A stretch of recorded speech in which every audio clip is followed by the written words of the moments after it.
बाबा बेहोश हो गए। उस आनंद को,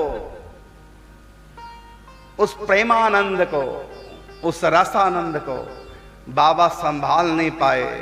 एकदम इतने कृपा, साक्षात दिव्य धाम उनके सन्मुख प्रकट हो गया। शरीर की सुध बुध नहीं रही। बाबा को वहां से थोड़ा अलग किया गया कि रास अभी आधी हुई, अभी आधी होनी। अभी शंकर जी बाल कृष्ण के दर्शन करने माँ यशोदा के पास आएंगे। व्यवधान न हो, पंडित जी को थोड़ा एक तरफ किया।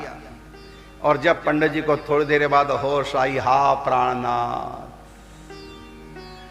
अब उनके सामने रास लीला हो रही है, मंचन हो रहा है। वो जो दिव्य झांकी थी वो आंखों के आगे से ओझल हो गई। अधिक देर तक ठाकुर जी टिके नहीं रह सकते। क्यों? क्योंकि संभाल नहीं पाएंगे उस आनंद को। वो तो झांकी हुई और गायब कर दी। ये आनंद अधिक नहीं पचेगा, शरीर छूट जाएगा। क्योंकि शरीर को जीवित रहने के लिए प्रकृति की आवश्यकता है। और जब सामने ठाकुर जी होते हैं तो उस समय प्रकृति लोप हो जाती है।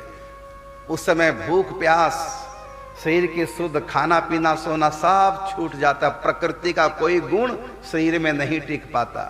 और यदि प्रकृति के गुण शरीर में नहीं रहेंगे तो शरीर खत्म हो जाएगा। इसलिए एकदम झांकी गायब हो जाती है। तो बाबा को जब होश आया, प्रकृतिस्थ हुए, तो बाबा विरह में व्यथित हो गए। कहां गए मेरे बालकृष्ण, कहां गए? फिर बाबा को बड़ी मुश्किल से पकड़कर घर तक ले गए। और बाबा रात भर सोए नहीं, व्याकुल रहे। बस अभी मैं रास बिहारी जी के पास पहुंचू। बाबा तो ऐसे रास के बाद आना ही नहीं चाहते थे घर। जो बालक थे रास बिहारी, भले उनका श्रृंगार बढ़ा दिया गया, अब सोने की तैयारी में है। जितने भी स्वरूप बनते थे, सखियां, ठाकुर जी, श्री जी, यशोदा, नंद बाबा आदि आदि, भले श्रृंगार बढ़ा दिया ठाकुर जी का। वो बालक साधारण हो गया, प्रेम किशोर। लेकिन बाबा की दृष्टि में अब भी वो साधारण बालक नहीं। बाबा की दृष्टि में अब भी वो बालक साक्षात श्री कृष्ण है। यद्यपि जो आवेश आया था थोड़ी देर के लिए बालक में श्री कृष्ण का, बालकृष्ण का आवेश आया, बाबा में ठगोरी डाली और ठाकुर जी भाग गए, गायब हो गए। लेकिन भले ही आवेश चला गया बालक से, लेकिन बाबा की दृष्टि में उस बालक के प्रति वही कृष्ण का भाव हो गया। ये मेरे बाल कृष्ण हैं। राम जी के उपासक थे बाबा, अब कृष्ण के उपासक हो गए। एक बार बाबा कहते, सत्संग सुना रहे थे, बड़ी बाद की बात, कि जिसका जो इष्ट देव है बस अनन्य भाव से उसमें लगे रहो, फिर इधर उधर झांको मत। जब रास्ता मिल गया फिर दाएं बाएं और पीछे मत देखो, स्ट्रेट बढ़ते चले जाओ। अपने इष्ट की झांकी हृदय में रहे, इष्ट का नाम रहे, तो इष्ट के प्रति अनन्य भाव। तो एक ने कहा बाबा से कि बाबा आप इष्ट की बात करते हैं, आपने तो इष्ट बदल लिया। आप कहते अपने इष्ट को पकड़ के चलते रहो, इष्ट का नाम लेते रहो, इधर उधर मत झांको। आपने तो ऐसा नहीं किया जैसा आप कह रहे हैं। आप तो राम उपासक थे, राम जी को छोड़ के कृष्ण में आ गए, राम नाम जपते थे फिर महामंत्र में आ गए, तो आपने तो इष्ट बदला है। तो बाबा ने कहा भैया आपने बदला नहीं, हमारे साथ तो छीना झपटी हुई है। बाबा कहते हमने नहीं बदला, हमारे साथ तो छीना झपटी हो गई है। कन्हैया ने बरबस आकर के रास बिहारी जी के रूप में आए और हाथ रस से हमको पकड़ करके ब्रज में बसा दिया। हम तो राम जी के थे, लेकिन ये छीन के हमको जबरदस्ती राम जी से यहाँ ले आए। हमने बदला नहीं है, अपने आप ही हो गया, सब छीना झपटी होगी हमसे। तो इधर से बाबा ने उत्तर दिया। और ऐसा होता है, कितनी बार ऐसा होता है, इष्ट बदला जाता है, उसमें कोई दोष नहीं, क्योंकि जो राम है वही कृष्ण, छोड़ा कहां है। जो राम है वही कृष्ण है, कोई अंतर नहीं। राम में मन लगाओ चाहे कृष्ण में लगाओ, एक जगह लगाओ, कहीं भी लगाओ, राम में लगा दो कृष्ण में लगा दो। कई बार होता है कि कृष्ण कथा सुन के कृष्ण में मन आकर्षित हो गया, कईयों का राम कथा सुन करके राम में मन आकर्षित हो गया। तो इस प्रकार से होता है कई बार, लेकिन इसमें कोई दोष नहीं होता। देखो पूज्य श्री भाई जी भगवान नारायण के उपासक थे, नारायण के दर्शन भी हो गए, नारायण से वार्तालाप भी हो गई, और बाद में श्री कृष्ण की तरफ आ गए, और उसके बाद में राधा रानी की तरफ आ गए। तो यहां तो कोई दोष नहीं लगा, क्योंकि जो नारायण है वही श्री कृष्ण है। जिस भी रूप में आप पसंद करते हैं उसी रूप का चिंतन करो। इसको बदलना नहीं कहते, बदले तो उसको कोई दूसरी वस्तु हो। तो यहां दूसरे का है, जो राम है वही कृष्ण है, वही नारायण है। तो जो तत्व ज्ञानी है उनके मन में भाव नहीं आता किसको छोड़ना किसको पकड़ना, ये सारे एक ही परमात्मा के रूप हैं। जो भावे चित्त धार ले सबको करहु प्रणाम। जो हृदय को भाता है हृदय उसके समर्पित कर दिया। अभी भी हमारे पास एक चिट आई है, समाचार आया है, कल और परसों 2 दिन के लिए, मैंने 12 और 13 तारीख को, हाँ 12 और 13 मई को, मैंने कल और परसों टीवी पर जो कथा का जो कार्यक्रम है ये 5 से 7 बजे तक रहेगा। फिर सुनेंगे बड़े ध्यान से टीवी के माध्यम से जो सुन रहे हैं। तो कल से टीवी पर ये जो कार्यक्रम है ये 5 से 7 बजे तक आएगा। यहां तो यही समय रहेगा कथा का 2 से 4, लेकिन टीवी पर 3 घंटे लेट आएगा। किसी कारण से टीवी का अपना हिसाब होता है, कोई और कार्यक्रम बीच में तो आ गया होगा, जो भी कारण रहा होगा। तो फिर सुने के तीसरी बार मैं कहना चाहूंगा, कल और परसों 2 दिन पूज्य बाबा की जो कथा चल रही है यहां तो यही रहेगा 2 से 5 का समय, 2 से 4 का समय, लेकिन टीवी पर 5 बजे से 7 बजे संध्या के समय ये कार्यक्रम आपका आएगा। यहां से तो कथा लाइव ही जाएगी, लेकिन रोक के रखेंगे कब तक, जब तक 5 नहीं बज जाएंगे। उसके बाद टीवी में प्रारंभ आएगा, 2 घंटे के लिए 3 घंटे के लिए रोकेंगे। तो 5 से 7 कल और परसों टीवी में कार्यक्रम रहेगा।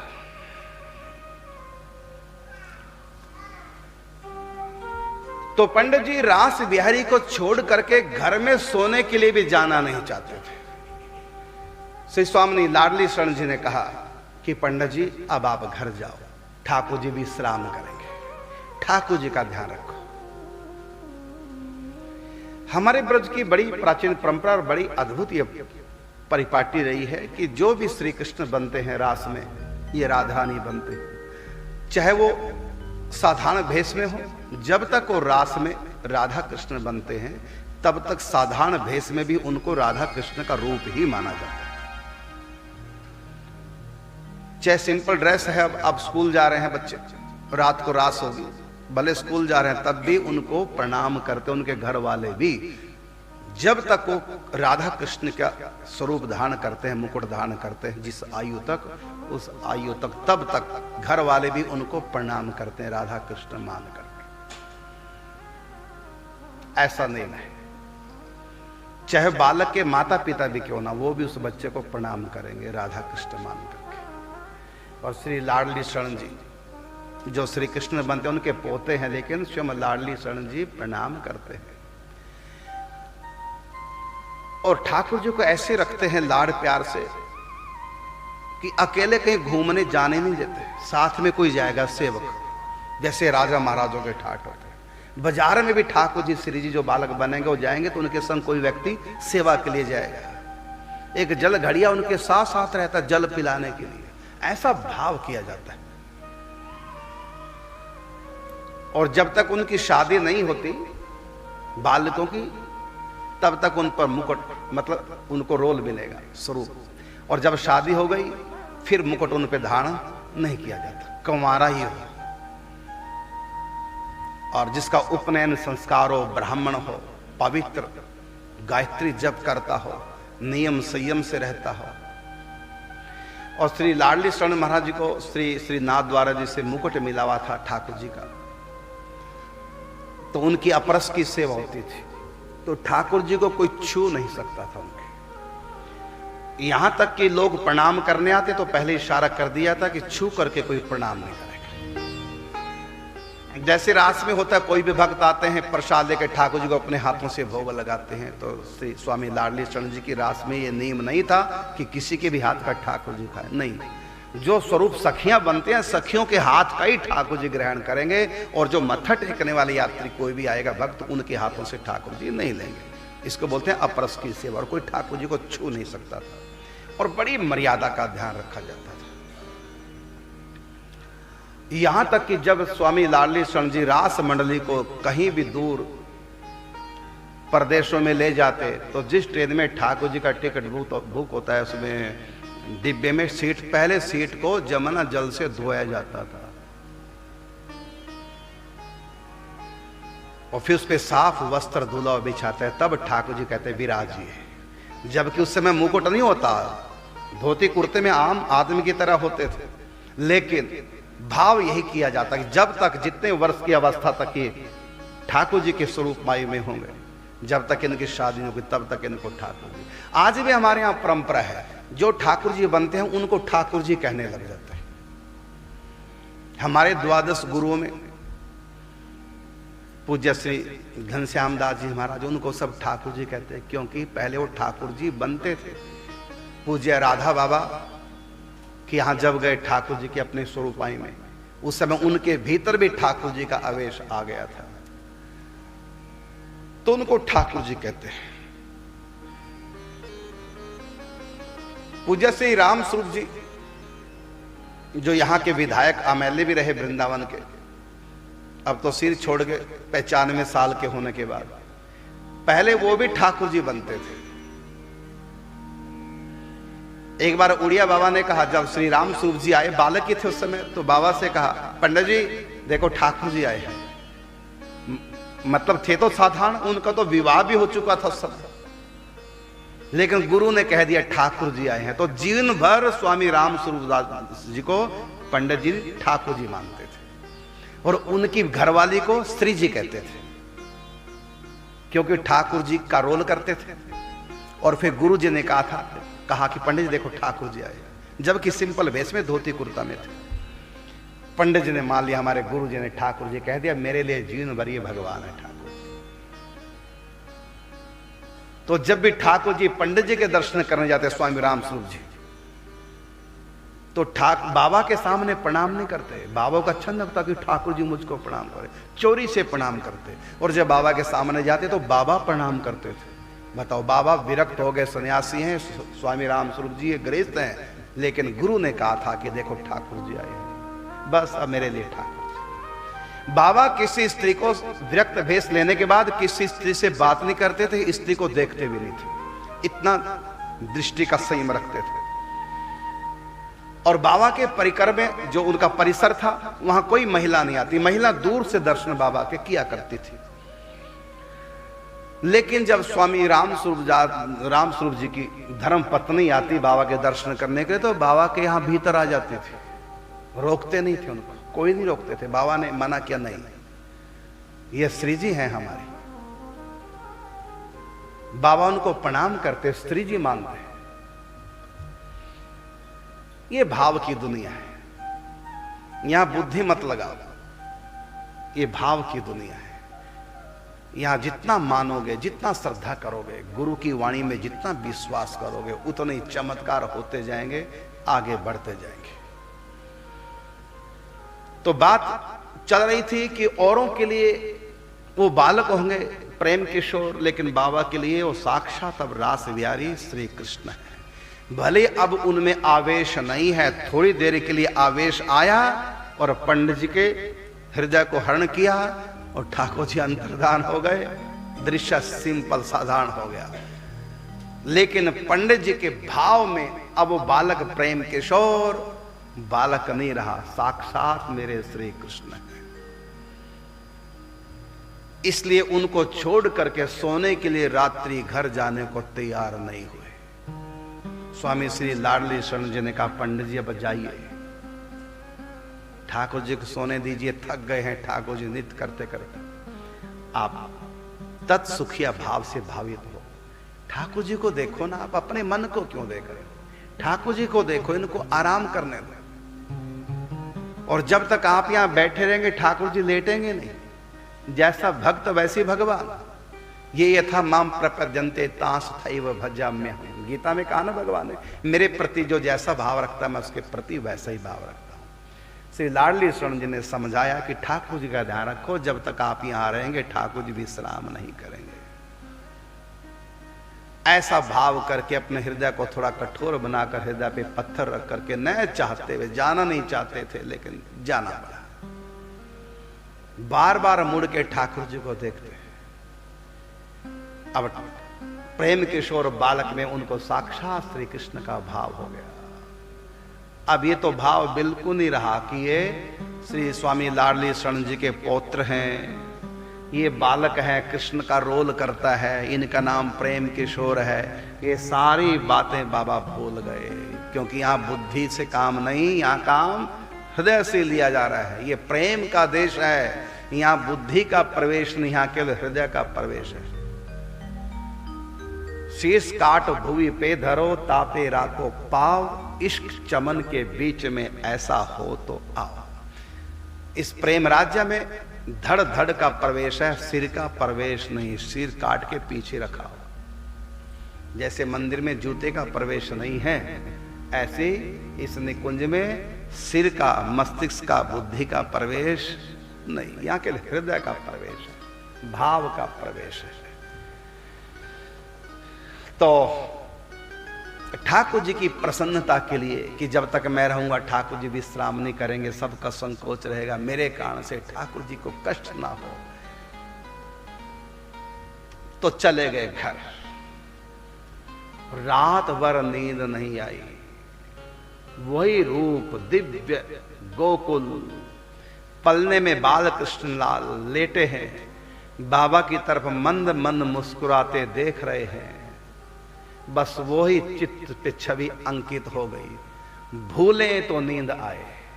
यदि हम गहरे किसी का चिंतन करते हैं, चाहे खुशी के मारे चाहे गमी के मारे, कोई भी चिंतन गहराई से यदि हो रहा है तो नींद पास नहीं फटकेगी। जब तक मन मस्तिष्क रिलैक्स नहीं होगा, टेंशन फ्री नहीं होगा, चिंतन फ्री नहीं होगा, तब तक आलस नहीं आएगा। जब तक आलस नहीं आएगा तब तक नींद नहीं आएगी, तंद्रा नहीं आएगी। जब तक तंद्रा नहीं आएगी तब तक निंद्रा नहीं आएगी। और बाबा के हृदय में तमोगुण आस पास नहीं, रजोगुण भी नहीं, एकदम पूर्ण शुद्ध सत्व गुण है। तो सत्व गुण में नींद का प्रवेश नहीं। और इतना ही नहीं, सत्व गुण तो ही एक और बात है, बाबा की स्थिति होगी, क्योंकि बाबा का प्रेम हो गया। अब तक था कृष्ण में श्रद्धा, बाबा की अब तक क्या थी? कृष्ण में श्रद्धा, राम में श्रद्धा। लेकिन अब श्रद्धा खत्म, जीरो। श्रद्धा के स्थान किसने लिया? राग ने, प्रेम ने। जैसे मां यशोदा की कृष्ण के प्रति श्रद्धा थोड़ी है, राग है, प्रेम है। महाराज दशरथ की राम के प्रति श्रद्धा थोड़ी है, प्रेम है। ये श्रद्धा से भी आगे की वस्तु है। और जब भगवत कृपा हो या किसी संत की कृपा हो तब भी ये संभव है। प्रेम देव हृदय में तब तक नहीं आते जब तक कृपा ना हो। बाबा के हृदय में प्रेम देव आ चुके हैं, उनके हृदय में प्रेम आ गया। अब वो श्री कृष्ण को भगवान नहीं मान रहे हैं, वात्सल्य भाव, क्योंकि बाल कृष्ण के दर्शन हुए हैं, इसलिए वात्सल्य भाव उमड़ पड़ा।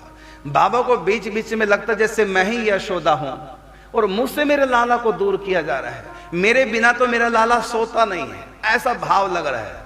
बाबा के मन में आ रहा कि मैं बिस्तर पर लेट जाऊं और अपने लाला को अपनी छाती से सटा करके और लोरी सुनाते हुए थपथपाते हुए इनको सुला दो।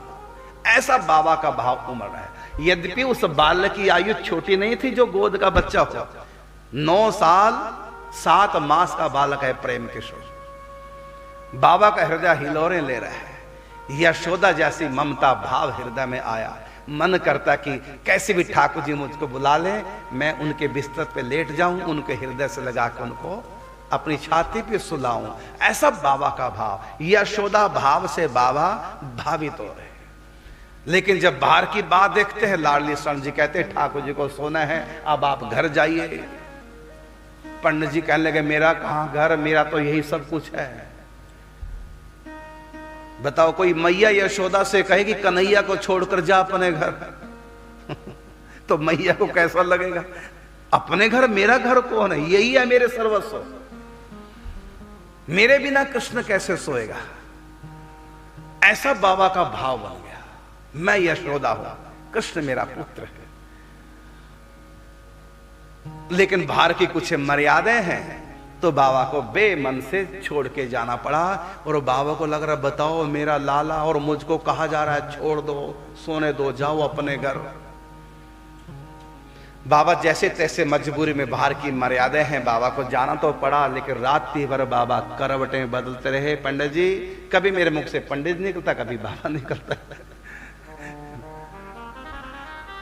तो पंडित जी तो सब कहते हैं, पूरे गोवर्धन में इनको पंडित जी कहते हैं। लेकिन वैसे हम लोग जो है, जो बाबा के परिकर हैं, तो बाबा ही कहते हैं। और फिर हमको तो बाबा मिले ही तब जब बाबा 95 साल के हो चुके थे, वृद्ध थे। तो वृद्ध थे तो वृद्धों को वैसे भी बाबा ही कहते हैं। तो सब मिला के कभी पंडित बाबा कह देते, कभी बाबा कह देते, कभी पंडित। तो आप वो ना करना कि कभी बाबा कह रहे हैं कि कौन बाबा, पहले तो पंडित जी कहते, बाबा कौन आगे बीच में, यही बाबा है।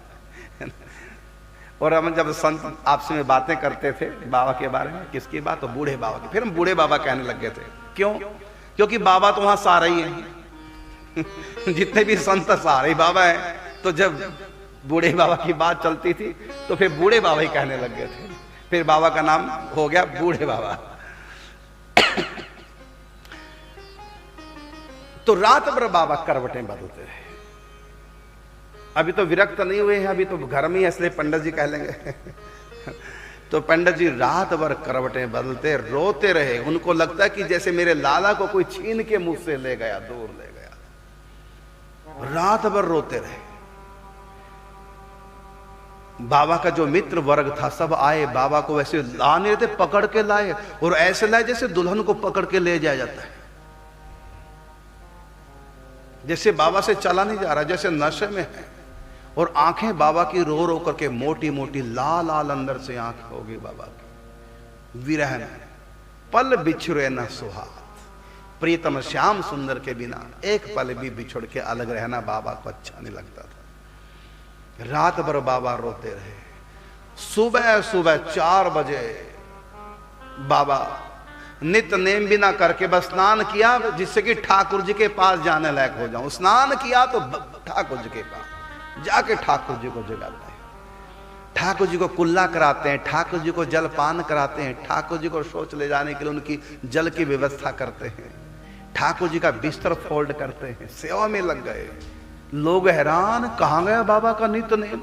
बाबा तो नित्य नेम के ऐसे कट्टर हैं, गायत्री जप करते हैं, नित्य नेम करते हैं, मंत्र जाप करते हैं, पूजन करते हैं, तुलसी सिंचन करते हैं, गऊ को पेड़ा देते हैं और सारा नियम करते हैं। 3 घंटे तो बाबा के सुबह के नियम में लग जाते हैं। लेकिन बाबा सब नियम छोड़ दिया।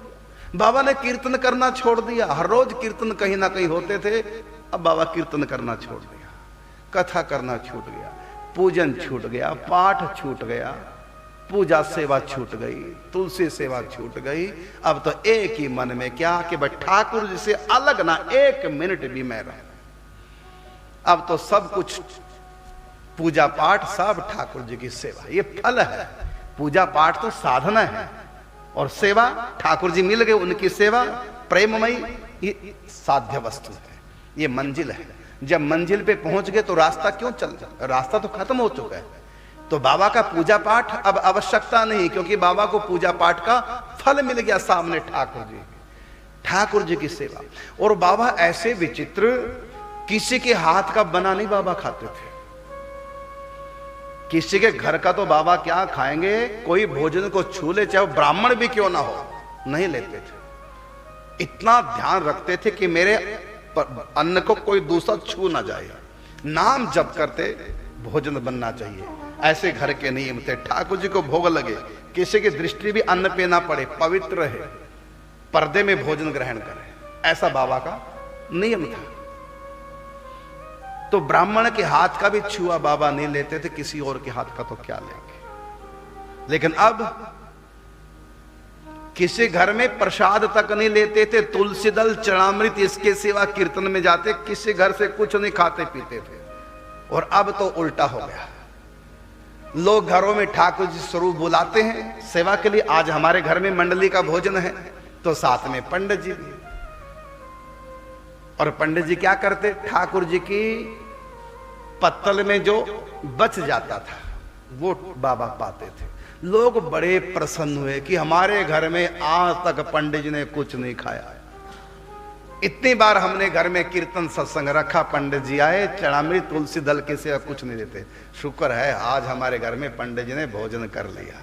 और कैसे किया, जब मंडली को बुलाया, ठाकुर जी की पत्तल में प्रसाद, और ठाकुर जी भी जानबूझ के छोड़ते थे पंडित जी के लिए। ठाकुर जी को खाना नहीं, पेट भर गया, कोई पूड़ी हाँ रख दो, ठाकुर जी रखवा लेते, पता कि पंडित जी को देना है। पंडित जी खाते, और ठाकुर जी का पान बीड़ा आधा कटा हुआ वो ठाकुर जी, अगर ठाकुर जी पूरा खा जाए तो पंडित जी हाथ कर लेते थे, इस पे थूक दो हाथ पे। वो पंडित जी जो किसी का छुआ भी नहीं खाते, अब वो पान की उगाली थू कह दो आप अपनी भाषा में, अपने हाथ पे लेके उसको लेने लगे। लोग हैरान, ये क्या खेल पंडित जी की मर्यादा कहां गई। मुंह का निकला हुआ उगाली भी लेने को तैयार हो गए ठाकुर जी। अब औरों को दिखता है प्रेम किशोर, और बाबा को दिखाई देते हैं साक्षात श्री विग्रह। भगवान में कोई अपवित्रता थोड़ी होती है जो घृणा करेंगे झूठन से। भगवान की झूठन नहीं होती, भगवान की तो सत्यन होती है, वहां झूठा कुछ नहीं होता। भगवान का थूक नहीं होता, वो अधरामृत होता, वो प्रेमामृत होता है। भगवान के होठ किसी लड्डू से छू जाए ना, वो लड्डू में ऐसा स्वाद भर जाता है, ऐसा स्वाद अमृत में भी नहीं। उनके होठ छूने से लड्डू में अमृत से भी अधिक स्वाद। ऐसे ठाकुर जी का वो अधरामृत है। और बाबा जब पान करते थे लोग कहते थे छी छी क्या है, लेकिन बाबा को अमृत के समान लगता था, क्योंकि बाबा की दृष्टि में बालक प्रेम किशोर नहीं है, साक्षात श्री कृष्ण है। तो पान की उगाल थूक भी बाबा लेने को तैयार ले लेते। अब सोचिए बाबा की दृष्टि क्या होगी ठाकुर जी को लेकर के। ठाकुर जी में कोई अपवित्रता नहीं होती। मैं उदाहरण दे रहा हूं जूसर का। जूसर में आप संतरा डालते हैं छील करके, फिर उसको चलाते हैं, तो क्या होता है, जूसर संतरे को खा लेता है, फिर इसको दो भागों में कर देता है, एक मल, पीछे से मल और आगे से क्या, रस क्यों कहो, मूत्र कहो ना भाई उसका तो वही है ना, हमारे लिए होगा ना जूस। लेकिन जूसर से पूछो ये क्या है, कहते मैंने संतरा खाया, कुछ मल निकल गया और कुछ मूत्र निकल गया। भाई उसका तो वही है ना वो। लेकिन हम वो मानेंगे क्या, हम क्या मानेंगे, जूस। हम पीते हैं कि नहीं, शौक से पीते कि नहीं जूस, तो हमारे लिए वो जूस है और जूसर के लिए वो उसका मलमूत्र है। उसने ऊपर से खाया और नीचे से मलमूत्र त्याग दिया। तो हम क्यों उसको जूस कहते हैं और बड़े स्वाद लगा चटकारा लगा के पी रहे हैं, क्यों, क्योंकि हमको पता है जूसर में कोई भी बात अपवित्र नहीं है, यहां इसका मलमूत्र नहीं है, यहां अपवित्रता जूसर में नहीं है, इसमें कोई ऐसी चीज नहीं जूसर में कि उसके अंदर से जूस निकले और हम घृणा करें, ऐसा उसमें कुछ है ही नहीं। तो जब जूसर में, उसमें तो फिर भी कुछ कीटाणु रोगाणु लगे रह सकते हैं, जूसर तो फिर भी झूठा अपवित्र हो सकता है, लेकिन श्री कृष्ण सच्चिदानंद विग्रह है, वहां अपवित्रता कुछ भी नहीं होती।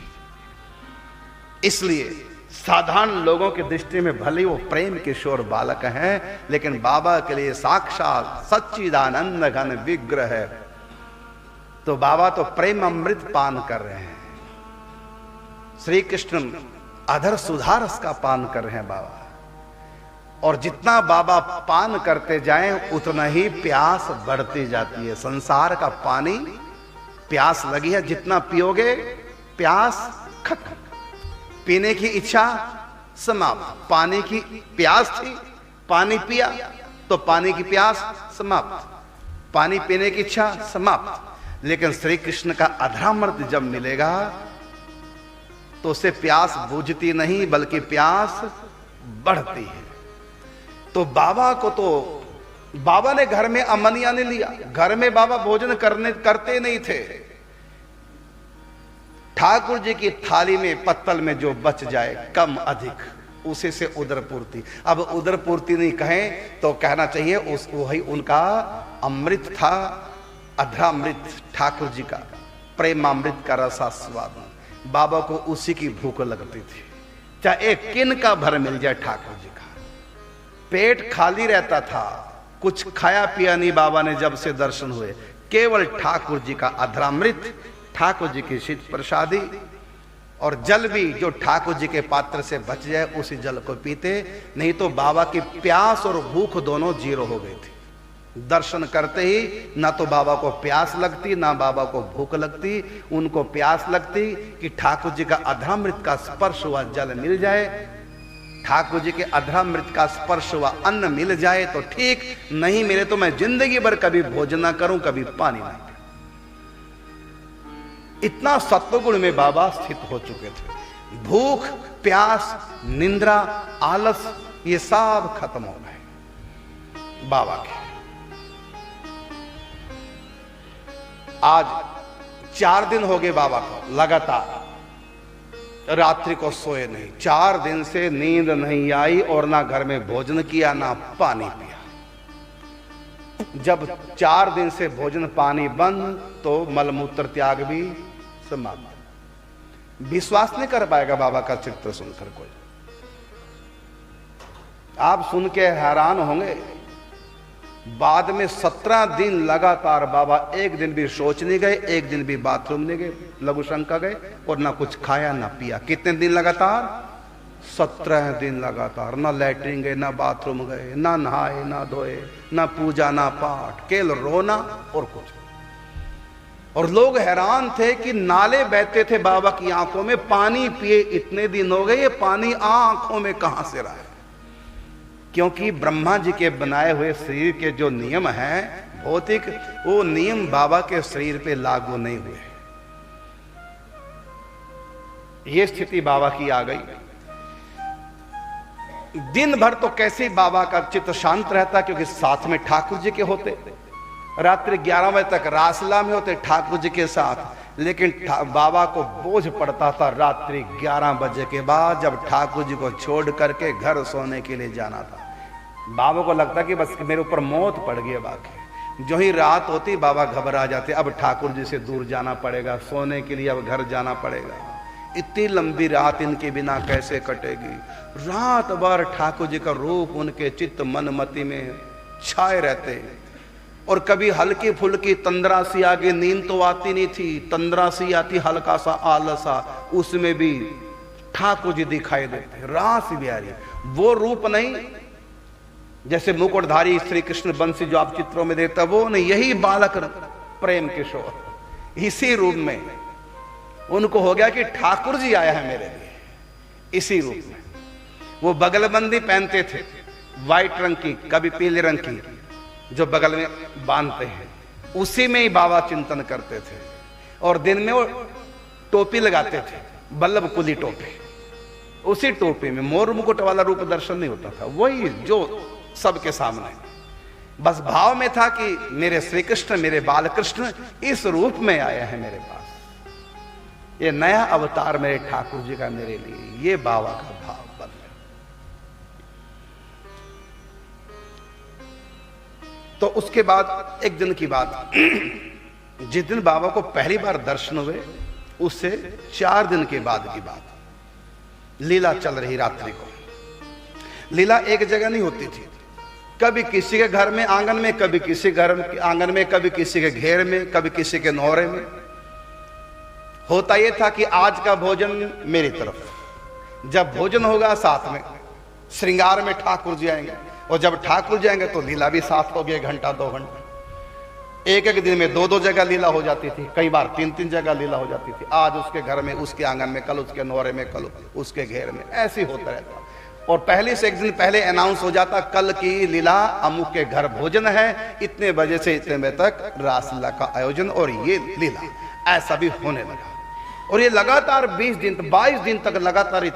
और आगे का जो कलकत्ता का कार्यक्रम था वो तो तार दे करके रोक दिया गया कि अभी नहीं आएंगे भाई, यहां लीला कुछ और हो गई, चमत्कार हो गया।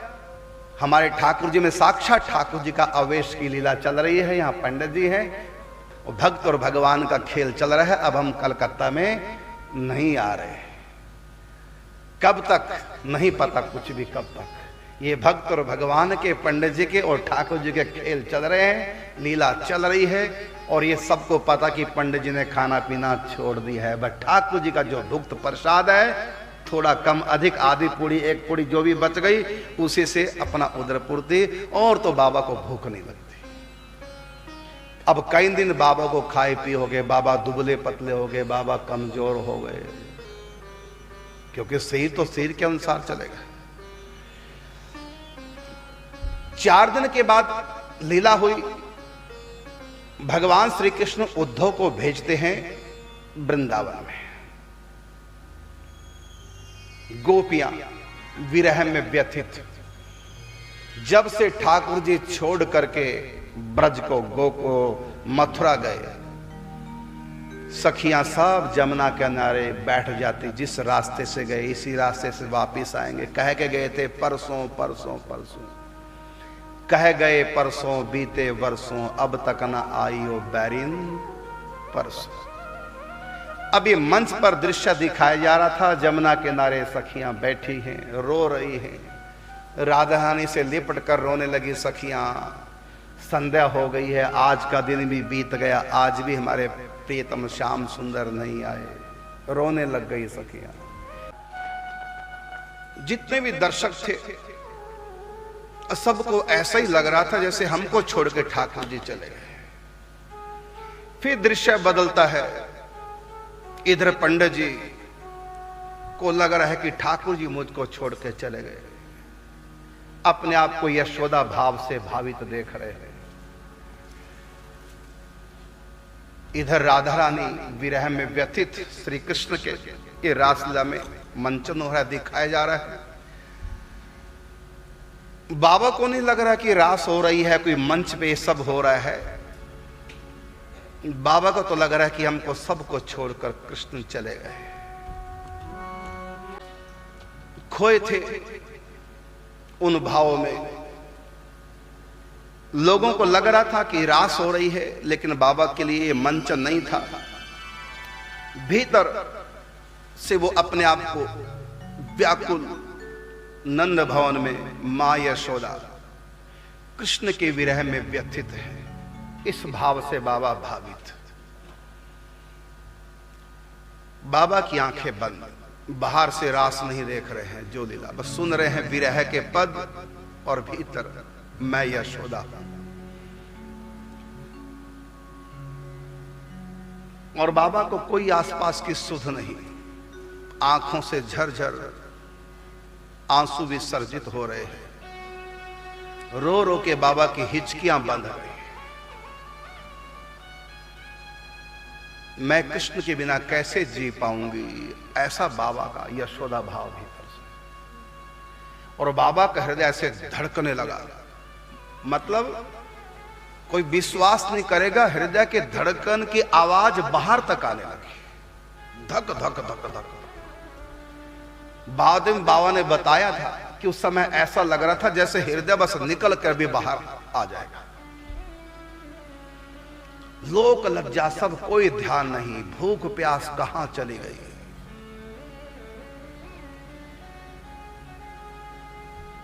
और उस समय विरह में व्यथित गोपियों का दृश्य दिखाया गया। जब यशोदा का विरह दिखाया, उसके बाद फिर सखियों का विरह, राधा रानी का विरह।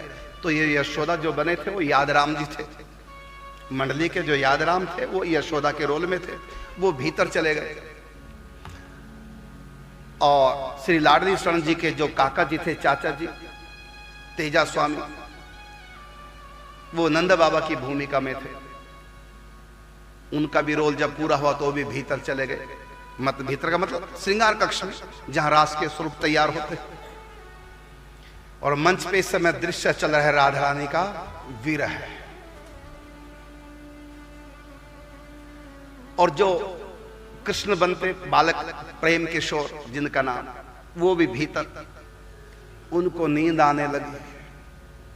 तो याद राम जी जो यशोदा बने, उन्होंने अभी श्रृंगार बढ़ाया नहीं था। क्यों? अभी उनका रोल बाकी था, क्योंकि अभी उद्धव गोपी संवाद है और अभी कृष्ण का श्रृंगार इसलिए नहीं बढ़ाया कि भी लास्ट का सीन कृष्ण का भी है, उसमें एक रोल। क्या? अचानक राधा रानी को अपने सन्मुख विरह में श्री कृष्ण दिखाई देने लग जाते हैं। उद्धव कहते, उद्धव मुझको मति भ्रम हो गया, मैं सोचने लगी थी कृष्ण हमको छोड़ के मथुरा चले गए। अरे कहां गए हो? तो देखो ये तो आ गए, ये तो यही है हमारे पास ही। ये सीन अभी आना था, उद्धव को दिखाना था कृष्ण हमारे पास है। वो तो हमको मति भ्रम हो गया, वो तो एक सपना था, हम तो सपने की बात कर रही थी। कृष्ण हमको छोड़ के कहां जा सकते हो? वो हमारे बिना कैसे रह पाएंगे? वो तो हमारे पास। उद्धव ने कहा तुम्हारे भावुक हृदय की बात है, कहां है यहाँ? वो तो मथुरा है। तो राधा रानी कहती है, प्यारे श्याम सुंदर तुम कब से मुझको टुकुर टुकुर देख रहे हो, तो इनको क्यों नहीं दिखाई देते? तो उसी समय फिर सीन आता, जो बालक प्रेम किशोर अंदर जो बैठे हैं उनका सीन वो वहां प्रकट हो जाएगा। मतलब ये दृश्य भी दिखाना था। अभी उनका एक सीन मतलब रोल बाकी था, तो अभी श्रृंगार बढ़ा ही नहीं था। और यशोदा का नंद बाबा का भी लास्ट का रोल था। क्या? जब उद्धव जी वापिस जाएंगे तो माँ यशोदा नंद बाबा के पास विदाई लेने के लिए कि आपका उपदेश श्री कृष्ण के लिए कोई संदेश। तो वो संदेश यशोदा के लिए रोल था अभी बाकी। इसलिए नंद यशोदा ने भी अपना श्रृंगार बढ़ाया नहीं था, वो अपने रोल की प्रतीक्षा में थे। अभी तो दिखाया जा रहा है गोपियों का राधा रानी का विरह है। और उद्धव जी को अपनी आप बीती बातें कृष्ण की बालपने की लीलाएं सब सुना रहे, ये मंच पर भी चल रहा है। और भीतर प्रेम किशोर को जब नींद सी आने लगी, तो अभी मेरे रोल में अभी थोड़ा समय है, 11-12 बज जाएंगे, थोड़ा थका बालक था, 9 साल का बालक। तो यादराम जी जो यशोदा बने थे, साड़ी लगा के बैठे थे, अपना सिर उनकी गोद में रख करके और आराम करने लगे, अपने रोल की समय की इंतजार। भीतर प्रेम किशोर। और उसी समय बाबा जब प्रकृतिस्थ हुए, क्योंकि थोड़ी देर के लिए जब सीन बदलता है ना तो पर्दा लग जाता है। तो जब पर्दा लगता लोग बोर ना हो तो फिर कीर्तन कराने लग जाते हैं हारमोनियम पे कीर्तन, कि जब तक दूसरा सीन हो आए पर्दा खुले तब तक सब कीर्तन कर। तो कीर्तन ध्वनि प्रारंभ हो गई, पर्दा बंद हो गया। अब पंडित जी प्रकृतिस्थ हो गए। अब पंडित जी को लगा कि ये रास हो रही है, मंचन हो रहा है। भीतर जो विरह था, अब उस समय पंडित जी को लगा कि अब कीर्तन हो रहा है तो मेरे ठाकुर जी अभी पीछे हैं श्रृंगार कक्ष में। अब बाबा को कीर्तन भी सुहा नहीं रहा था, तो बाबा चुपके से उठे, सबकी आंखें बचाकर और पीछे चले गए, जहां पर ठाकुर जी श्रृंगार कक्ष में लेटे थे। यादराम जी गोद में सरक कर, मन जो यशोदा बने थे उनके गोद में सरक करके। अंदर कोई जा नहीं सकता था, लेकिन पंडित जी के लिए मनाही नहीं थी, क्योंकि पंडित जी का प्रेम देखकर, उनकी अनुभूतियां सुनकर देख करके तो पंडित जी को कोई रोकता नहीं था। और जैसा कि मैंने बताया कि राज के स्वरूप को कोई भी अपने हाथ से भोजन नहीं करा सकता था, अपरस की सेवा थी। लेकिन पंडित जी उसके अपवाद थे, पंडित जी अपने हाथों से खिला देते थे, क्योंकि मंडली के स्वामी श्री लाडली शरण जी भाव करते थे कि ये तो भगवान के निज परिकर है, इनको दर्शन ठाकुर जी के हो रहे, इनको क्या रोकना। तो मर्यादाएं कुछ टूट गई थी। तो बाबा को पता कि भीतर जाने से मुझको कोई रोकेगा नहीं, तो सबकी दृष्टि बचा के बाबा भीतर चले गए, और किसने रोका भी नहीं। बाबा की आध्यात्मिक स्थिति कितनी ऊंची है ये मंडली के सारे सब जानते थे। तो बाबा भीतर गए, तो भीतर देखा यशोदा की गोद में सिर रख करके ठाकुर जी आराम से सोए हुए। तो बाबा का जो है, जो छाती जल रही थी विरह में, वो शीतल होगी। नहीं, ये तो मेरे पास ही, दूर नहीं। ऐसा लगा दूर नहीं, मथुरा नहीं है, ये तो यही है। और ठाकुर जी के चरणों को अपने गोद में ले लिया, जबकि कोई छू नहीं सकता था, ठाकुर जी को बाहर कर रखते। ठाकुर जी के चरणों को लेके गोद सहलाने लगे। अब मैं बता चुका हूं कि बाहर से भले बालक प्रेम किशोर हो, लेकिन बाबा की दृष्टि में साक्षात ये ठाकुर जी चरणों को सहलाने लगे। सहलाते सहलाते विरह में रोने लगे। हाय कहीं मुझको छोड़ के दोबारा ना चला जाए, मुश्किल से मिल गए, छोड़ के चले ना जाए, रोने लगे।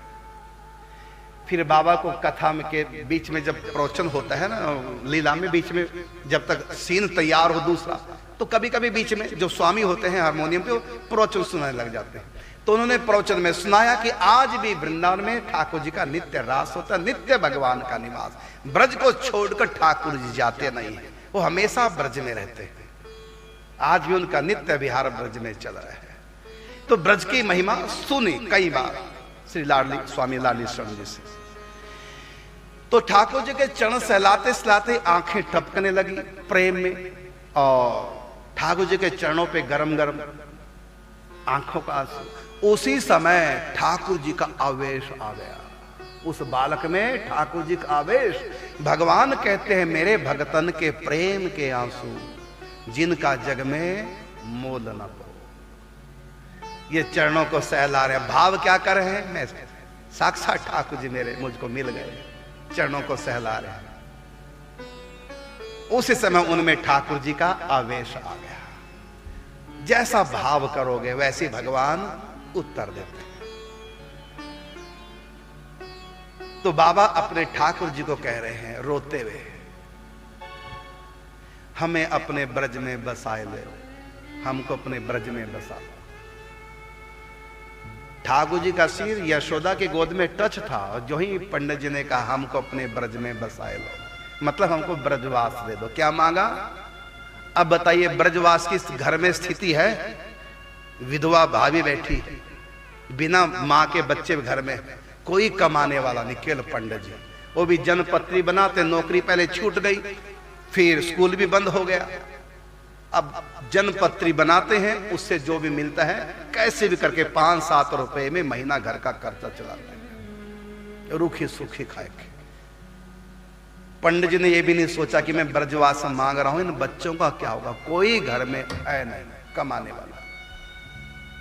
माता पिता पहले सी छोड़ गए, पत्नी भी सी छोड़ गई, यदुनंदन भाई निकल गए दिल्ली काम से, जो सबसे छोटा भाई था वो घर छोड़ के निकल गया, आज तक वापिस नहीं आया। अब घर कुछ नहीं, और अपना भी घर नहीं, किराए का मकान है, किराया तक नहीं होता था, सोचिए। और ऐसी स्थिति में पंडित जी को क्या सूझ रहा है, हम इन सबको छोड़ के ब्रजवास करें। दुनिया की दृष्टि में पागलपन है, अपने कर्तव्यों से भागना दुनिया की दृष्टि में मूर्खता है, गलत है, अपराध है, बिल्कुल ठीक दुनिया की दृष्टि में। लेकिन बाबा दुनिया के कहां रहे? बाबा तो दुनिया के उस पार जो मालिक है उसके हो गए। अब पंडित बाबा पंडित कहां रहे? अब तो यशोदा है वो भीतर से। अब वहां लोक कहां जो लोक की चिंता हो। और ये पागलपन सबको नहीं होता। कहा ना, पागल किस पगलाई में बड़े ही लच्छे हैं, हमें पागल ही रहने दो, हम तो पागल ही अच्छे हैं। तो क्या मांगा? हमको अपने ब्रज में बसाए लो, ब्रजवास दे दो। उसी समय ठाकुर जी जो लेटे थे, सिर टच करके गोद में, एकदम ऐसे ऐसे हो गए, ऐसे बैठे, आधे लेटे आधे बैठे, और पंडित की तरफ हाथ बढ़ाते बोले। अब उनमें ठाकुर जी का आवेश है। पंडित जी की स्त्री की तरफ ऐसे करके हाथ बढ़ाते बोले, पंडित जी आप जैसे उत्तम अधिकारी के लिए तो हमारे ब्रज में सदा द्वार खुले हैं, जब चाहो आ जाओ। अब बताइए, ऐसी साहित्यिक भाषा कोई छोटा सा बच्चा बोल पाएगा? पंडित जी आप जैसे उत्तम अधिकारी के लिए हमारे ब्रज में आपके लिए सदा द्वार खुला है। ये शब्द जब बालक के मुख से सुने, याद राम जी ने जो यशोदा बने थे, एकदम चौंक गए। ये बालक कैसे बोल रहा है? जैसे कोई बड़ा सियाना व्यक्ति बोलता है, और आवाज में कितनी गंभीरता और कितना करुणा प्रेम उमड़ रहा है, और हाथ कैसे बढ़ाया ऐसे करके। समझ गए। फिर दोबारा से ठाकुर जी का आवेश आ गया। वहीं नंद बाबा बने जो चेता स्वामी थे। उन्होंने कहा, पंडित जी आपके ऊपर तो रास बिहारी की कृपा हो गई है, स्वयं ठाकुर जी आ गए हैं, आपको आशीर्वाद मिल गया, आपको ब्रजवास मिल गया।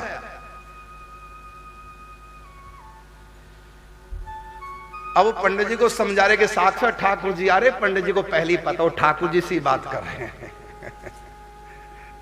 आपको अब लगा पता, लेकिन हाँ उनको अब अनुभव होने लगा कि देखो अब ये बालक प्रेम किशोर ऐसा नहीं बोलेगा, उसकी वाणी में इतनी गंभीरता नहीं और उनके शब्दों में इतना गांभीर्य नहीं है। अभी तो बालक को अक्षर ज्ञान हुआ है, बल्कि बाद में इनको पंडित जी ने पढ़ाया। जो भी स्कूल की पढ़ाई थी, क्योंकि पंडित जी स्वयं टीचर रहे, तो बाद में पंडित जी ने इनको पढ़ाई कराई। नहीं तो अब इनको केवल अक्षरों की पहचान थी, अ आ ई जोड़ना भी नहीं जानते थे। और इतना गांभीर्यपूर्ण अर्थ लिए उन्होंने बोला, आप जैसे पंडित जी, आप जैसे उत्तम अधिकारी के लिए हमारे ब्रज में सदा द्वार खोले हैं, जब चाहो आप आ जाओ। सब बालक के चरणों में गिर गए, इसमें ठाकुर जी आ गए, प्रवेश हो गए। आप भाव करके देखो, मूर्ति में भाव करो, गुरु में भाव करो, पति में भाव करो, गाय में भाव करो, तुलसी में भाव करो, शालिग्राम में भाव करो, गंगा जी में भाव करो, गुरु में भाव करो, दरिद्रों में भगवान का भाव कर लो, दरिद्र ही मेरे लिए भगवान, इनकी सेवा। कहीं भी भाव करके देखो, जरा तारों से तारे मिलाकर तो देख, प्रभु बंधे हुए खींचे हुए चले आएंगे। जब मिले तार से तार, क्यों ना मिले कन्हैया, जब होगा सच्चा प्यार, क्यों ना मिले कन्हैया। जो ही बाबा के कानों में शब्द पड़े कि पंडित जी आप जैसे उत्तम अधिकारी के लिए हमारे ब्रज में सदा द्वार खोले, जब चाहो आ जाओ। पंडित जी के हृदय में इस कदर प्रेम उमड़ा ठाकुर जी के प्रति, लपक लिया ठाकुर जी को गोद में, जैसे मां यशोदा कन्हैया दोनों एक दूसरे गले लगे, दोनों की आंखों में आंसू। बाबा तो रोएंगे, चलो प्रेम में रो रहे हैं, लेकिन तो बालक है, कृष्ण का रोल कर रहा है, उसको रोने का क्या मतलब। लेकिन उनके भीतर भी ठाकुर जी प्रेम में अशुद्धि सर्जित कर रहे हैं। दुनिया का कोई व्यक्ति नहीं जानता इस हाथरस की धरती पे इस समय कौन सा खेल चल रहा है, एक संत के साथ, गृहस्थ संत के साथ, और बाद में यही विरक्त होकर के कैसे ब्रजवास करके हजारों संतों को, भक्तों को भक्ति का मार्ग प्रशस्त करेंगे। तो बाबा ने मांगा ब्रजवास और ठाकुर जी ने वचन दे दिया, आप जब चाहो सो आ जाओ। बाबा के हृदय में प्रेम का ऐसा समुद्र उमड़ा। आधे पागल तो बाबा हो ही चुके थे, अब पूरे हो गए। अब घर की भी सुध नहीं रही। इसके बाद 14 दिन तक कभी कहीं हाथरस में लीलाएं होती रही। और इतने दिन तक, जब तक ठाकुर जी रहे, पंडित जी रात्रि को सोए नहीं, 1 मिनट भी नींद नहीं आई। पंडित जी की प्यास पता नहीं कहां चली गई, भूख पता नहीं कहां चली गई। जब तक ठाकुर जी के साथ दिन भर आनंद से रहते हैं, और जो ही ठाकुर जी को छोड़कर घर जाते हैं सोने के लिए, वो भेज देते हैं, रात्रि भर पंडित जी की रो रो के निकलते थे। खाना पीना छूट गया। ठाकुर जी की पत्तल में जो भी प्रसाद मिल जाता थोड़ा बहुत, उसी को, वो भी भूख लग रही खाओ इसलिए नहीं, ठाकुर जी का प्रसाद है। यहां तक कि ठाकुर जी जो हाथ धोते कटोरे में, उस कटोरे को फेंकते नहीं थे पानी को, पंडित जी पी जाते थे। लोग भी हैरान थे कि पंडित जी का कितना ऊंचा भाव, जो किसी का छुए के कौन के हर व्यक्ति का देखा हुआ भी प्रसाद ग्रहण नहीं करते, पर्दे में करते थे। आज पंडित जी हाथ धोया हुआ, यहां तक कि जिसके भी घर में ठाकुर जी की पधरावनी होती तो ठाकुर जी के चरण धोते थे, तो पहले से आके प्रात बाबा कर देते, बाबा लोटे में जल डालते, चरण धोते और उसको अकेले पी जाते। केवल चरणामृत, ठाकुर जी का भुक्त प्रसाद और ठाकुर जी का पान बीड़ा, बस ये चलता है। और प्रसाद, तो प्रसाद नाम आता, तो थोड़ा सा जो बच जाता है ठाकुर जी का, और कई बार ठाकुर जी पूड़ियां रखवा लेते थे ज्यादा हो, और कई बार पूड़ी वाला आता नहीं, हो गया महापूर्ण, तो पंडित जी भूखे, ऐसा भी हुआ। लेकिन पंडित जी को भूख नहीं थी, वैसे लगती थी, ऐसी स्थिति आ गई थी। अब भोजन न करने से और पानी न पीने से केवल ठाकुर जी का चरणामृत लेते थे, बस जो भी चरण धोया, और किसी का चरण धुले नहीं, वो भी पानी नहीं, जल नहीं, और घर में पीते नहीं। अब भले ही बाबा को भूख और प्यास दोनों की अनुभूति नहीं हो रही है, लेकिन शरीर को खुराक समय पर नहीं भी मिलती तो ये बीमार हो जाता है। बाबा का शरीर दुबला पतला होने लगा, बाबा कमजोर होने लगे, फिर रोना इतना अधिक, रोना इतना अधिक, ये स्थिति हो गई। 22 दिन तक लीला वहां रही। तो ये स्थिति हो गई कि सबको हो गया कि अब पंडित जी बचेंगे नहीं। कब तक बिना खाए पी रहेंगे और कब तक बिना सोए रहेंगे। चौथे दिन बाबा को दर्शन हुए थे ठाकुर जी के, और 22 दिन लीला हुई, तो 22 से 4 दिन 18 दिन से बाबा सोए नहीं। उन दिनों ब्रिटिश सरकार की हुकूमत थी, तो श्री लाडली शरण जी महाराज को हुआ कि पंडित जी को कहीं कुछ हो गया, तो ब्रिटिश सरकार की तरफ से बड़ी इंक्वायरी होगी, और कुछ भी अनहोनी घटना घट गई तो फंसेंगे हम। अब क्या किया जाए। पंडित जी को बहुत मनाया, कुछ खाओ खाओ, लेकिन नहीं। जब पंडित जी को जबरदस्ती मुंह में डाला, पंडित जी रोने लगे, उगाल आ गई, नहीं चल रहा अंदर कुछ खाने। ऐसी विरह की स्थिति पंडित जी की हो गई। अब यह है कि अब पंडित जी कहीं गलत ना हो जाए, अनहोनी घटना ना घट जाए, क्योंकि एक घटना पहले वृंदावन में ऐसी घट चुकी थी। वो ये, एक संत थे वृंदावन के, रासलीला दर्शन करने जाया करते थे, उनके साथ भी यही हुआ। और रास बिहारी को ठाकुर जी को साक्षात ठाकुर जी मानते थे, ये नहीं मानते थे कोई ब्राह्मण बालक है कृष्ण का रोल करता है, ऐसा नहीं मानते, साक्षात ठाकुर। और जब भी लीला जब तक चलती, पंखा लिए मंच पर ठाकुर जी को झुलाते रहते थे, और श्रृंगार कक्ष से मंच तक आते, वो संत कंधे पे उठाकर प्रिया प्रीतम को लाते थे मंच पर। किसी कारण से उनको रोक दिया गया कि आप अधिक इंटरफेयर करने लगे हैं रास में, अब आप अंदर नहीं आएंगे, मंच पर नहीं आएंगे। उनको रोक दिया, बाहर कर दिया, और जो ही बाहर किया, हा प्राणनाथ कह के पछाड़ खा के गिर गए, और वहीं मृत्यु हो गई उस संत की। अभी कुछ समय पहले घटना घटी थी कि दूर कर दिया ठाकुर जी से संत को, तो संत ने प्राण छोड़ दिए। कहीं यही कहीं पंडित जी के साथ ना हो जाए। और पंडित जी का प्रेम प्रतिदिन बढ़ता जा रहा है कृष्ण के प्रति, अनहोनी घटना ना घट जाए। मन तो था, इतना रस आ रहा था हाथ रस में, हर व्यक्ति चाहता था मेरे घर भी ठाकुर जी आए, मेरे घर भी पधरावनी हो, मेरे घर भी भोजन हो, मेरे घर भी रास हो आंगन में, सब चाहने लगे थे।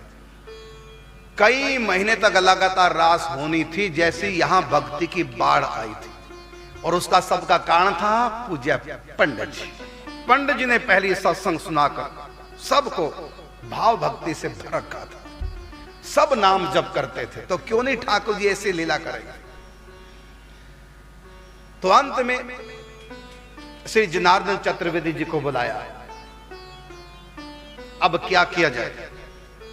जनार्दन चतुर्वेदी जी स्वामी लाडली शरण जी को कहने लगे कि मैंने पंडित जी को बहुत मनाया, बड़ा प्रयास किया, अपने बच्चों का ध्यान रखो, कोई घर में कमाने वाला नहीं है,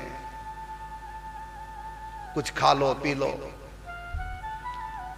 हमको लग रहा है कि अब हमारे बस की बात नहीं, और कोई अनहोनी घटना ना घट जाए, इसलिए रास अब बंद कर दो, आज ही बंद कर दो बस। जब ठाकुर जी दूर चले जाएंगे, धीरे धीरे नॉर्मल स्थिति में आएंगे, फिर खाने पीने लग जाएंगे, सोने लग जाएंगे।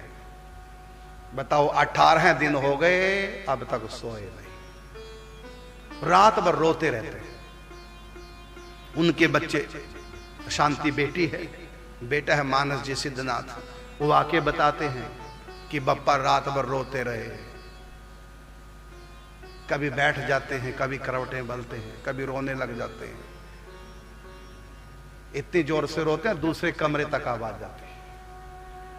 तो अंत में निर्णय हुआ कि आज रास नहीं होगी रात्रि को, और पंडित जी को कोई बता ना दे। आज रात्रि को अंधेरा होते ही गाड़ी में पूरी मंडली बैठेगी, ठाकुर जी और वृंदावन वापस, और कोई भी पंडित जी को बता ना दे, नहीं तो पंडित जी ठाकुर जी की विदाई कर नहीं पाएंगे। ठाकुर जी की विदाई के साथ साथ कहीं पंडित जी की विदाई ना हो सदा के लिए, इसलिए पंडित जी को बताया नहीं।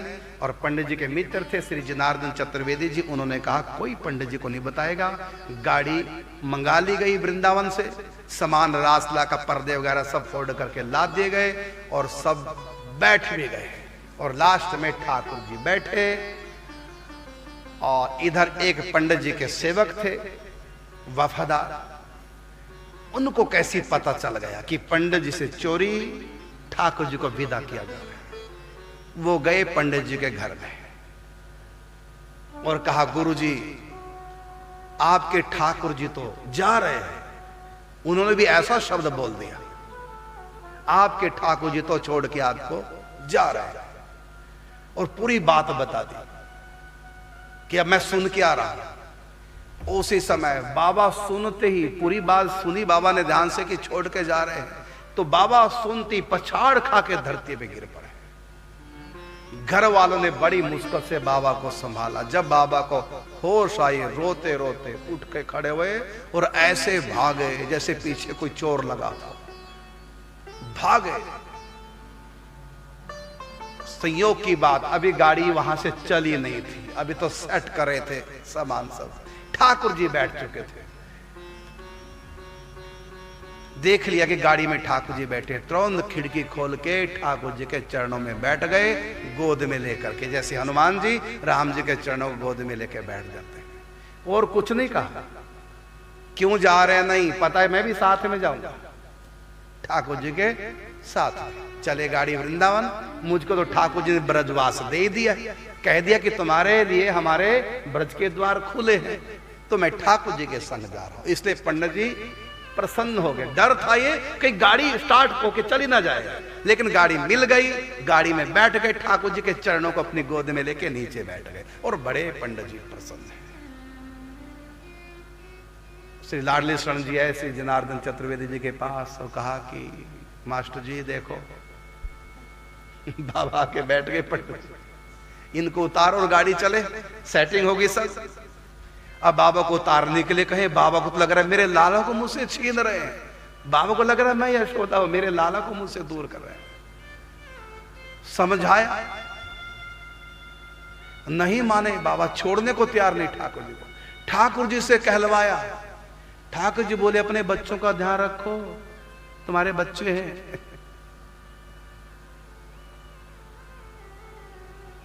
स्वामी जी ने भी समझाया, उतरने को तैयार नहीं। फिर कहा तुम ठाकुर जी की बात नहीं मानोगे, ठाकुर जी की आज्ञा का पालन नहीं करोगे, कैसी भक्ति है तुम्हारी। आन दे दी भगवान की भक्ति की। बाबा को बाजू पकड़ के उतारा, बाबा को उतरना पड़ा। फिर लाडली शरण जी महाराज ने कहा जनार्दन से कि बाबा को पकड़ के रखो पंडित जी को, क्योंकि जो ही गाड़ी चलेगी हमको डर है इनका, ये गाड़ी के आगे कूद जाएंगे और मरा जाएंगे। जैसे गोपियां जब अक्रूजी रथ हाँकते, रथ के आगे कूद पड़ी, हमारे ऊपर से रथ ले जाओ निकाल, वही स्थिति हाना हो जाए।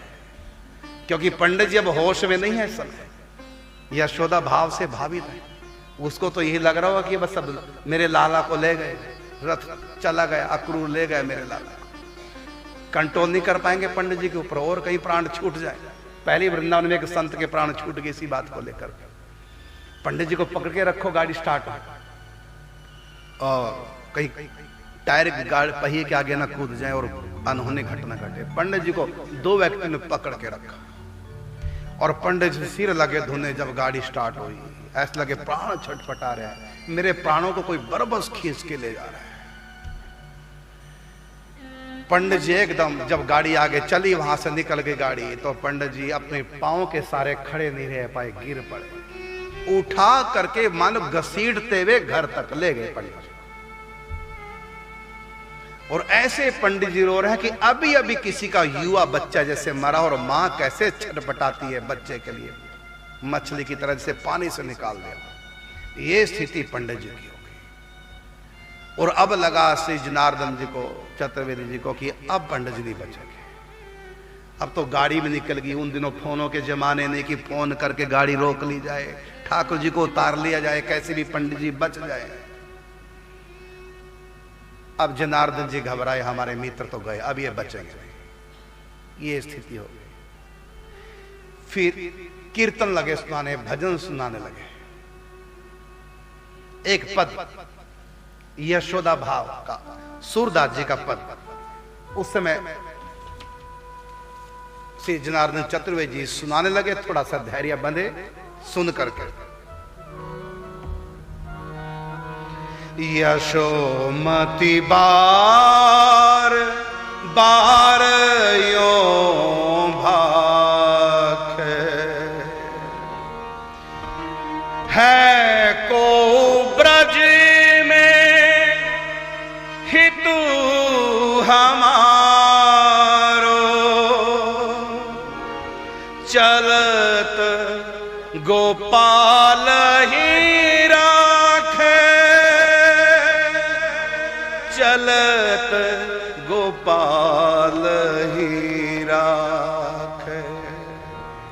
यशोमती बार बार यो भाख। ये 500 साल पहले सूरदास जी ने लिखा पद। यशोदा की क्या स्थिति हुई, वही शब्द मानो दोबारा से बाबा दोहरा रहे हैं। बाबा कह रहे हैं श्री जनार्दन चतुर्वेदी जी को, है कोई इस समय हमारा हित करने वाला जो मेरे गोपाल को रख ले, जाने ना दे, रोक ले। और बार बार पंडित जी को कहते, जनार्दन जी को, रोक लो मेरे गोपाल को, मेरे कन्हैया को रोक लो। है को ब्रज में हितु हमारो, चलत गोपाल ही राखे, चलत गोपाल ही राखे। यशोमती बार बार यो भाख, यशोमती बार बार यो भाख। सुफलक सुत मेरे छगन मगन को, सुफलक सुत में।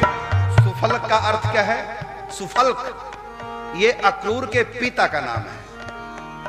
रिश्ते में वसुदेव जी के भाई लगते थे। अक्रूर जी के पिताजी का नाम स्वफलक। स्वफलक सुत का अर्थ है अक्रूर जी।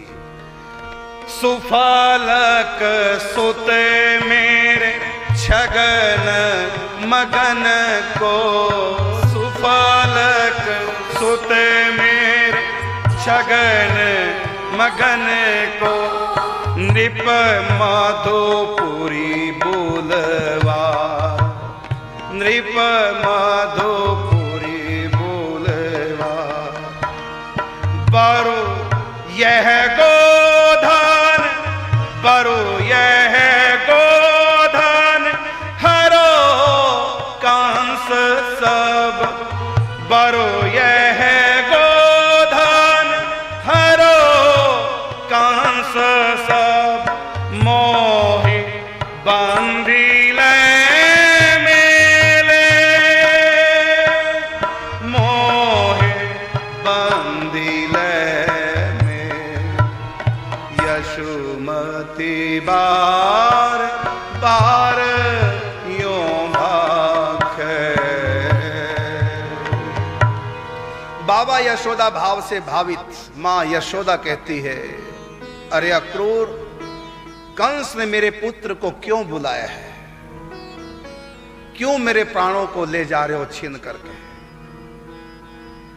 यदि कोई हमसे अपराध बना तो हमको बुलाओ, हमको जेल में डाल दो सदा के लिए। उसको हमारा धन चाहिए, हमारा धन पूरा ले जाए, हम अपने हाथों दे देंगे। कंस को हमारा गोधन चाहिए, सारा गोधन हम कंस को दे देंगे। यदि हमारे ऊपर कंस कुपित है, हमको सदा के लिए जेल में डाल दे, बस हम कंस से इतना ही प्रार्थना करती हैं, तू सब कुछ छीन लो, हमको जेल में डाल दो, बस हमारे आंखों के आगे हमारे कन्हैया खेलते रहें, ये सुख हमको दे दो, बाकी सारे छीन लो।